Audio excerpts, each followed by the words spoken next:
सगळेजण इकडे बघा. आपल्या कवितेचं नाव काय? चंद्रावरची शाळा. आता आपली दररोज शाळा कुठे भरते? इथं पृथ्वीवर, आहे की नाही? मग आता चंद्रावरची शाळा कशी असेल? मग चंद्रावरची शाळेत काय असेल? तिथं ब्लॅकबोर्ड असेल का? खडू असेल का? टिफिन बॅग असेल का? स्कूल बॅग असेल का? पाणी पिण्यासाठी कुठे असेल? मग चंद्रावरची शाळा कशी असेल ते आपण या कवितेमध्ये पाहायचं आहे. आपल्या कवितेचं नाव काय? चंद्रावरची शाळा. आणि या कवितेच्या कवयित्री कोण आहेत? चारुता पेंढारकर. कविता लिहिणारी कोण असते? कवयित्री. आणि कविता लिहिणारा कोण असतो? कवी. ओके, बघा. मग आता आपण पाहिजे चंद्रावरची शाळा पाहूया आपण. हा बघा. 21व्या शतकात भरेल चंद्रावरती शाळा. बघा काय म्हणतात ते? 21व्या शतकात भरेल. कुठे भरेल शाळा? चंद्रावरती. चंद्र कुठं आहे? जमिनीत आहे की नाही मला? कुठं आहे चंद्र? आकाशात. मग कवयित्री चारुता पेंढारकर काय म्हणतात? 21व्या शतकात भरेल चंद्रावरती शाळा. कुठे भरेल शाळा? चंद्रावरती. बघा, चंद्रावरच्या शाळेत नसेल खडू आणि फळा. तंदडंग नाचा. आता तिथं खडू पण नाही, फळा पण नाही, मग शिकवायचं कसं? आहे की नाही बाळांनो? चंद्रावरच्या शाळेत खडू असेल का? चंद्रावरच्या शाळेत फळ असेल का? 21व्या शतकात भरेल शाळा कुठे? चंद्रावरती. चंद्रावरच्या शाळेत नसेल खडू आणि फळा. म्हणजे चंद्रावरच्या शाळेत तुम्हाला खडू आहे का शिक्षकांना शिकवण्यासाठी? नाही. तिथे फळ आहे का शिकवण्यासाठी? नाही. पुढे पाहता. छोट्या छोट्या यानातून शाळेत जातील मुले. का मांजर? कुत्री. शाळेत कोण जाणार आहे? मुले. कशातून? छोट्या छोट्या यानातून शाळेत जातील मुले. यान म्हणजे काय? अवकाशयान. यान म्हणजे काय? अवकाशयान. यान म्हणजे काय? कोण सांगतंय? यान तुमच्या बुक मध्ये पण एक शब्द आहे. अवकाशातून प्रवास करणारे सुसज्ज वाहन. त्याला काय म्हणायचं? यान. काय म्हणायचं? यान. छोट्या छोट्या यानातून शाळेत जातील मुले. कशातून जातील?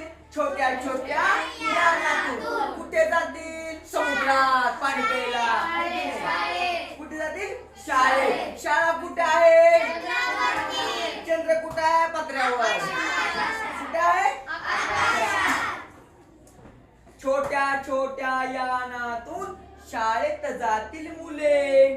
बटन दाबता शाळेचे दार होईल खुले. बटन दाबले की शाळेचे दार उघडणार आहे. खुलं होणार आहे म्हणजे काय? उघडणार आहे. काय दाबल्यावरती? बटन. बघा, बटन दाबता शाळेचे दार होईल खुले. बटन दाबले की शाळेचे दार काय होणार आहे? खुलं होणार आहे. म्हणजे ते काय होणार आहे? उघडणार आहे. बोला की.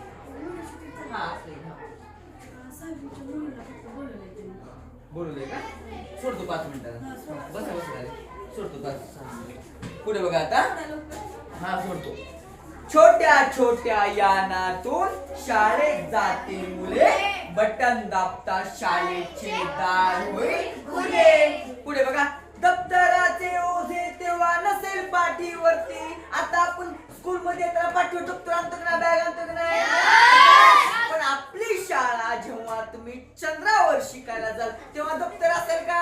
नसेल. का दप्तर घेऊन जायचं चंद्रावर? चला आता मी बॅग घेतो, टिफिन बॅग टाकून जातो चंद्रावर जेवायला. आहे का? नाही. या कवितेमध्ये कल्पना केली. काय केले? कल्पना. बघा, दप्तराचे ओझे तेव्हा नसेल पाठीवरती. ऑक्सिजन सिलेंडरच न्यावा लागेल वरती. बघा, पाठीवर तुम्हाला काय घेऊन जावं लागेल? ऑक्सिजन आणि सिलेंडर. कारण की चंद्रावर गेले की तुम्हाला कशाची गरज असते? ऑक्सिजनची. मग पाठीवर तुम्ही काय घेऊन जावं? तुम्हाला ऑक्सिजन आणि सिलेंडर. भाजी पोळीच्या डब्याची राहणार नाही